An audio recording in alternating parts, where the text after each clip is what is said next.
Hello, my esteemed viewers. In this tutorial, we will discuss the continued version of application layer in general and FTP, the file transfer protocol in particular. FTP is a protocol that facilitates or supports the sending of files between end systems to servers and vice versa. FTP writes on TCP.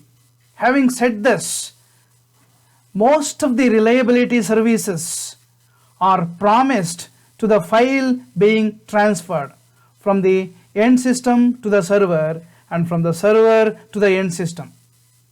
If a system anywhere in the world wants to make certain files available for other people to download in later points in time, all they have to do is to upload the file to the nearest server. So this is the client which wants to send some of the important files and some of the popular files, let us say music files, to the nearest server. What it has to do is it has to upload the files that it contains to the nearest server, that is FTP server.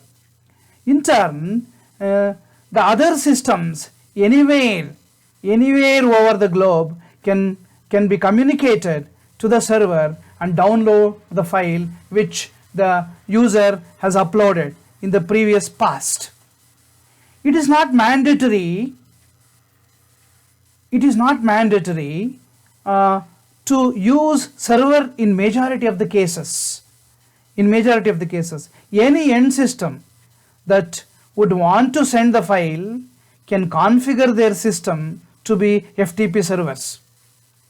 As depicted in the figure, a user who would want to send his file to the server will have an FTP user agent, and he is an FTP client, and he will maintain a local file system where some important files that are to be shared among people, shared among the end systems, are located.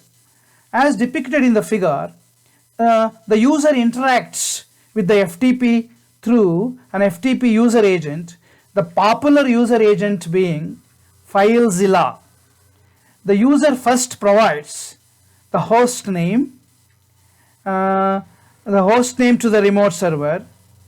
This causes FTP client process in the local host to establish a TCP connection with the FTP server process in the remote server. When the user starts an FTP session with the remote host, the client side first initiates a TCP connection with the server exclusively to convey control information on port number 20. The client side of FTP sends control information and few commands to change the remote folder and directory. When the server side receives a command for a file transfer over the control connection, in both ways, either to or from, the server side initiates a data connection to the client side. FTP, the control connection, remains open throughout the duration of the user session, and FTP uses a data line connection through port number 20. This is a very important feature of FTP. That means FTP uses two ports, unlike I think it is to be mentioned over here. Okay, the server exclusively the control information on 21, sorry, and this is on 20. Okay. That is, unlike other protocols that we have studied till now, that is HTTP, which would establish its connectionality through port number 80, FTP uses two ports, one for control information and other for the data, exclusive transfer of data. And when the user starts an FTP session with the remote host, the client side of FTP first initiates a control TCP connection with the server side, a remote host on server port number 21, as it is mentioned over here. The client side of FTP sends the user identification and password over this control connection. Throughout a session, the FTP server must maintain the state about the user. This is yet another important difference between HTTP and FTP. In particular, the server must associate the control connection with a specific user account, and the server must keep track of the user's current directory. For the sake of completeness, it is listed over here some common commands of FTP. I think my respected viewers can go through this. USER for username, PASS for password, list will make the server to make a list of all the files currently available in the remote directory. RETR is used to retrieve, that is to get a file from the current directory of the remote host. STOR is used to store, that is to put a file into the current directory of the remote host. Some of the typical replies from the server is 331 username OK, password required. 125 data connection already open, transfer is starting. 425 cannot open data connection, and 452 error writing a file. And I think it is worth listing some of the salient differences between FTP and HTTP. HTTP uses only one connection, and FTP uses two parallel connections.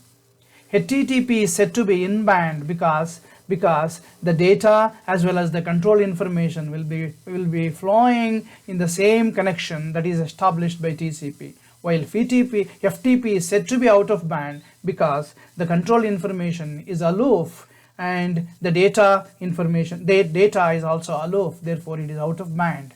HTTP is a stateless protocol. Anyway, we know that any number of times the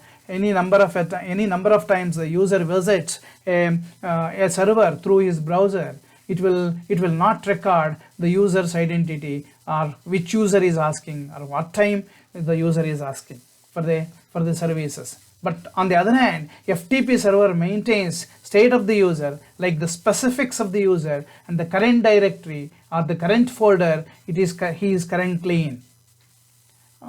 There is a main drawback with FTP is it's not a secure protocol, it is said, because the data is not encrypted. It should be used in limited occasions. All the data is sent in the clear text form because it uses 7-bit ASCII code. FTP is only to be used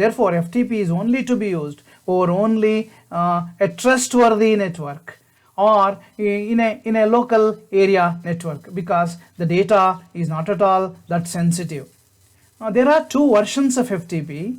To conclude our discussion on FTP, I think it's worth mentioning the two versions of FTP. One is SFTP, which is an expansion for the expansion for the same is Secure File Transfer Protocol, because this protocol adds a layer of security to the data, and however no data is sent encrypted.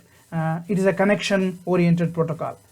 TFTP is another version, which is an acronym for Trivial File Transfer Protocol. It is mainly used to transfer in a local area network, like for exchange of information between firewalls. I think this completes FTP in its essence, and our next tutorial will bring up SMTP, or mail system, that is being resident of application layer. Until then,